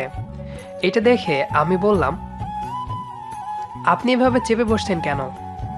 আরে, এখন চেপে কেন? তোমার কোলে বসলেও কোনো সমস্যা নেই, কারণ তুমি আমার বর। আরে আরে, কি করছেন কি আপনি? নামেন আমার কোল থেকে। না, নামবো না। আপনি তো দেখে খুব জেদি মেয়ে, আমাকে এভাবে ফাঁসিয়ে দিলেন। কান্না করো না, দেখবে আমি তোমাকে এত ভালোবাসা দেব যে তুমি আমাকে ছাড়া অন্য কিছু বুঝবে না। আপনার ভালোবাসা আমার লাগবে না। লাগবে লাগবে, বউয়ের ভালোবাসা সবারই লাগে। আচ্ছা, আমরা বাসর রাত কিভাবে কাটাবো? ঘরটা তো সাজাতে হবে। আমাদের কেন বাসর হবে? নামেন আমার উপর থেকে। জোর করে সামিয়াকে আমার কোল থেকে নামিয়ে দিলাম। এখন থেকে তুমি করে বলবে। বউকে কি কেউ আপনি বলে? কে বউ? আমি আপনাকে বউ হিসেবে মানি না। আপনি আমাকে জোর করে বিয়ে করেছেন। তুমিই তো চ্যালেঞ্জ করেছিলে, তাই বাধ্য হয়ে এভাবেই বিয়েটা করতে হলো। হয়েছে হয়েছে, নামেন, এখন বাসায় এসে গেছি। গাড়ি থেকে নেমে ফ্ল্যাটে আসলাম। এসে দেখি আমার ফ্ল্যাটের দরজাটা খোলা। চোর ঢুকেছে মনে হয়। তাড়াতাড়ি করে ভেতরে প্রবেশ করলাম। ডাইনিং রুমে এসে টাসকি খেয়ে গেলাম। আমার বাবা মা, সানজিদার বাবা মা সবাই বসে আছে। সবাই আমাকে দেখে হাসছে আর সঞ্জিতা লজ্জামাখা মুখ নিয়ে নিচের দিকে তাকিয়ে আছে। বাবা, তোমরা কখন এলে? কিছুক্ষণ আগে বিআই সাহেব ফোন করে আসতে বলল, তাই আর না এসে পারলাম না। বিয়াই মানে? এই লক্ষ্মী মেয়েটির সঙ্গে আমরা তোর বিয়ে ঠিক করেছি। মায়ের কথা শুনে আমি বাকরুদ্ধ হয়ে গেলাম। ঠিক তখনই সামিয়া ভেতরে আসলো। সামিয়াকে দেখে সবাই অবাক হয়ে চেয়ে আছে। সঞ্জিদা রাগী চোখে সামিয়ার দিকে তাকিয়ে আছে। মেয়েটা কে? বাবা, ও হচ্ছে সামিয়া, আমার বউ। মানে? সকলকে সবকিছু খুলে বললাম। সামিয়া আমার বাবা মার পায়ে ধরে কান্না শুরু করে দিল। ঠিক তখনই সঞ্জিদা কান্না করতে করতে দৌড়ে রুম থেকে বাইর হয়ে গেল। সঞ্জিদার পেছনে আমিও আসলাম। সঞ্জিদা দৌড়ে ছাদে চলে গেল। সঞ্জিদার পেছন পেছন আমিও ছাদে এলাম। ছাদে এসে দেখি সঞ্জিদা ছাদ থেকে লাফ দিতে যাচ্ছে। তাড়াতাড়ি করে সঞ্জিদার হাতটা টেনে ধরলাম। হাত টেনে ধরে আমার দিকে ঘুরিয়ে নিলাম। সঞ্জিদা কান্না করছে। কি করতে যাচ্ছিলেন আপনি? এখনই তো নিচে পড়ে যেতেন। পড়ে গেলে যেতাম, আটকালে কেন আমাকে? আমি আর বাঁচতে চাই না, ছেড়ে দাও আমাকে। কষিয়ে একটা চর বসিয়ে দিলাম সঞ্জিদার গালে। চর খেয়ে সঞ্জিদা চুপসে গেল। হতভম্ব হয়ে আমার দিকে তাকিয়ে রইল। কি ভেবেছেন কি? হ্যাঁ, যা ইচ্ছে তাই করবেন? আপনি মরে গেলে আপনার বাবা মার কি হবে? তাদের কথা কি একবারও ভেবেছেন? আর আপনি মরবেন কি কারণে? যে জীবনে তোমাকে পাবো না, সে জীবন রেখে কি করব? চুপ, একদম চুপ। নিচ থেকে সবাই ছাদে আসলো। সঞ্জিদার মা সঞ্জিদাকে জড়িয়ে ধরে কান্নায় ভেঙে পড়ল, সাথে সঞ্জিদাও। সামিয়া সঞ্জিদার দিকে তাকিয়ে আছে। হঠাৎ করেই সামিয়া সঞ্জিদার হাতটা টেনে ধরে নিচে নিয়ে গেল। সবাই সামিয়ার এমন কর্মকাণ্ডে অবাক হয়ে গেল। ছাদ থেকে ফ্ল্যাটে ফিরে আসলাম। সঞ্জিদা সোফায় মাথা নিচু করে বসে আছে, আর সামিয়া সঞ্জিদার হাতটা ধরে আছে। সামিয়া আমাকে দেখে আমার কাছে আসলো। তোমাকে এখন বিয়ে করতে হবে সঞ্জিদাকে। সামিয়ার কথা শুনে সবাই চোখ বড় বড় করে তার দিকে তাকালাম। কি বলছেন কি আপনি? আমার বিয়ে হয়েছে আপনার সাথে। আজকেই বিয়ে করে আজকেই আবার ডিভোর্স দিব আপনাকে? 6 মাসের আগে তো ডিভোর্স হয় না। আমাকে ডিভোর্স দিতে যাবে কেন? তাহলে? তোমার 2টা বউ হবে, একটা আমি আর একটা সঞ্জিদা। মানে কি এসবের? বাবা, আমি যেমন আপনার ছেলেকে ভালোবাসি, ঠিক তেমনি সঞ্জিদাও ভালোবাসে। আমার উচিত হয়নি এভাবে শাহরিয়ারকে বিয়ে করা। ভুল যখন করেছি তখন আমাকে এর খেসারত তো দিতেই হবে। আমি আমার স্বামীকে ওর সাথে ভাগাভাগি করে নিতে চাই। আপনারা প্লিজ মানা করবেন না। উঠে পড়ো মা, আমরা তোমাদের বাধা দিব না। তোমাদের সুখী আমাদের সুখ। কিন্তু মা। শাহরিয়ার, আমি আর কোনো কথা শুনতে চাই না। আমার ঘরে আমি 2টা লক্ষ্মী মেয়েকেই চাই। আপনারা কি বলেন বিয়ান সাহেবা? আমাদের মেয়ে যদি রাজি থাকে আমরা আর না বলবো না। অতঃপর সবার মতামতের ভিত্তিতে কাজে এনে সঞ্জিদার সাথে আমার বিয়ে পড়ানো হলো। স্যারও এসেছিলেন। প্রথমে তিনি একটু রেগে যান, কিন্তু পরে যখন সবকিছু শুনতে পেলেন তখন আর মানা করেননি। রুমের বাইরে পায়চারি করছি। জীবনের প্রথম নিজের রুমে ঢুকতে ভয় লাগছে। ভেতরে 2টা দাজ্জাল মেয়ে বসে আছে। ভাবতেই জানি কেমন লাগছে আমার। 2টা বিয়ে হয়েছে, তাও আবার একদিনেই। কি রে, ভিতরে না গিয়ে বাইরে এইভাবে পায়চারি করছিস কেন? এমনি মা। ভিতরে যা। যাচ্ছি। বুকে ফু দিয়ে রুমের ভেতরে প্রবেশ করলাম। রুমে এসে অবাক হয়ে গেলাম। চোখ বড় বড় করে বিছানার দিকে তাকিয়ে রইলাম। সামিয়া আর সঞ্জিদা বিছানার মাঝখানে বসে লুডো খেলছে। আমি ভেবেছিলাম কি, আর হইল কি? আমি যে রুমে এসেছি সেই দিকে তাদের কোনো ভ্রুক্ষেপই নেই। আপনাদের খেলা শেষ হলে আমাকে একটু জানিয়েন। আমার প্রচুর ঘুম পাচ্ছে, ঘুমাতে হবে। আমার কথা শুনে দুজনেই খেলা বাদ দিয়ে আমার দিকে তাকিয়ে রইল। ঘুমানোর কথা বলে আমি মনে হয় কোনো বড় ধরনের অপরাধ করে ফেলেছি। দুজনই রাগী চোখে আমার দিকে তাকিয়ে আছে। এমন ভাব করছে মনে হয় চোখ দিয়ে ভস্ম করে দিবে। তাদের এমন ভয়ঙ্কর রূপ দেখে আমি থতমত খেয়ে গেলাম। আপনারা এভাবে আমার দিকে তাকিয়ে আছেন কেন? ওই কোন স্বামী তাদের স্ত্রীকে আপনি করে বলে? হ্যাঁ, ঠিক আছে, কি ঠিক আছে? বাবুটা দেখি ভয় পেয়ে গিয়েছে। সানজিদা, আসো তো, বাবুটাকে একটু আদর করে দিই। আপু। আমাকে টান মেরে বিছানায় ফেলে দিল। অতপর আর কি, দুই বউ সারা রাত নির্যাতন করলো আমার ওপর। 5 বছর পর। বাবা বাবা, মামুনি। ছোট্ট আম্মুর কাছে কখন যাবা? এই তো মামুনি, এখনই। তোমার আম্মু আসলেই চলে যাব। কি করা হচ্ছে শুনি? বাবা মেয়ে? তোমার মেয়ে ছোট আম্মুর কাছে যাওয়ার জন্য ব্যস্ত হয়েছে। তাই বুঝি? হুম। এখনই যাব মামুনি। গ্রামের বাড়িতে চলে এলাম। হ্যাঁ, স্বামীয়া এখন গ্রামের বাড়িতেই থাকে। শুক্রবার ছিল, তাই জুমার নামাজ পড়ে সানজিদার কবর জিয়ারতের জন্য দাঁড়িয়ে পড়লাম। অবাক হচ্ছেন তাই না? অবাক হওয়ার কিছুই নেই। সানজিদা আমাদের ছেড়ে ওই দূর নীলিমায় হারিয়ে গিয়েছে। সুমাইয়াকে জন্ম দিতে গিয়ে সানজিদা মারা যায়। সানজিদা মারা গিয়েছে ঠিকই, তবে রেখে গিয়েছে তার অসংখ্য স্মৃতি। সুমাইয়ার মাঝে সানজিদা এখনো বেঁচে আছে। 5 বছর আগে সানজিদার বলে যাওয়া শেষ কথাগুলো এখনো আমার কানে ভেসে বেড়াচ্ছে। আপু, তোমাদের সাথে সারা জীবন কাটাতে চেয়েছিলাম, কিন্তু সুখ মানুষের কপালে বেশি দিন সয় না। দেখো, আমারও সইল না, তাই এত তাড়াতাড়ি তোমাদের ছেড়ে যেতে হচ্ছে। প্লিজ শাহরিয়ারকে কখনো কষ্ট দিও না। সেদিন স্বামীর হাত ধরে সানজিদা কান্না করতে করতে কথাগুলো বলেছিল। আমি পাশে বসে শুধু ওর কথাগুলো শুনছিলাম আর নীরবে কান্না করছিলাম, কারণ আমার যে করার কিছুই ছিল না। হঠাৎ করে ঘাড়ে কারো স্পর্শ পেয়ে বাস্তবে ফিরলাম। তাকিয়ে দেখি সামিয়া। চোখে নোনা জল চিকচিক করছে। সামিয়া আমাকে জড়িয়ে ধরে কান্না করতে লাগলো। সামিয়াকে সান্ত্বনা দেওয়ার জন্য চেষ্টা করছি, কিন্তু কিছুতেই সে কান্না থামাচ্ছে না। এক পর্যায়ে আমিও আর নিজেকে সামলাতে পারলাম না। সামিয়াকে জড়িয়ে ধরে কান্নায় ভেঙে পড়লাম। আম্মু আব্বু, তোমরা এভাবে কান্না করছো কেন? সুমাইয়ার কথা শুনে তাড়াতাড়ি নিজেদেরকে সামলিয়ে নিলাম। যদিও বা পারছিলাম না, তবুও চেষ্টা করছি। মামুনি, তোমার ছোট আম্মুর কথা মনে পড়ছিল তো, তাই তুমি তোমার দাদির কাছে যাও। ঠিক আছে আব্বু। সুমাইয়া দৌড় দিয়ে চলে গেল। সামিয়া আর আমি মোনাজাত শেষ করে বাসায় চলে আসলাম।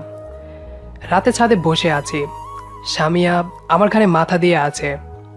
সানজিদা বেঁচে থাকলে সে আমার অপর পাশে মাথা দিয়ে থাকতো আর দুজনে মিলে গল্প করত। মাঝে মাঝে আমিও ওদের গল্প শুনতে শুনতে বিরক্ত হয়ে যেতাম। কি ভাবছো? সানজিদার কথা? হুম। মন খারাপ করিও না। আমরা যদি মন খারাপ করি তাহলে সানজিদা কষ্ট পাবে। হুম। সামিয়া আমাকে জড়িয়ে ধরে কোলে শুয়ে পড়ল আর আমি তাকিয়ে রইলাম ওই দূর নীলিমার দিকে। যদি একবার খুঁজে পাই সানজিদাকে। এই গল্পটি এখানে শেষ করছি। গল্পটা কেমন হয়েছে জানাবেন। ভালো থাকবেন আর অন্যকেও ভালো রাখবেন। দেখা হবে আবার নতুন কোনো গল্পের সাথে। ভিডিওটি যদি ভালো লাগে তাহলে আমাদের তানভিজ ভয়েস ইউটিউব চ্যানেলটি সাবস্ক্রাইব করে আমাদের সাথেই থাকবেন। ধন্যবাদ সবাইকে।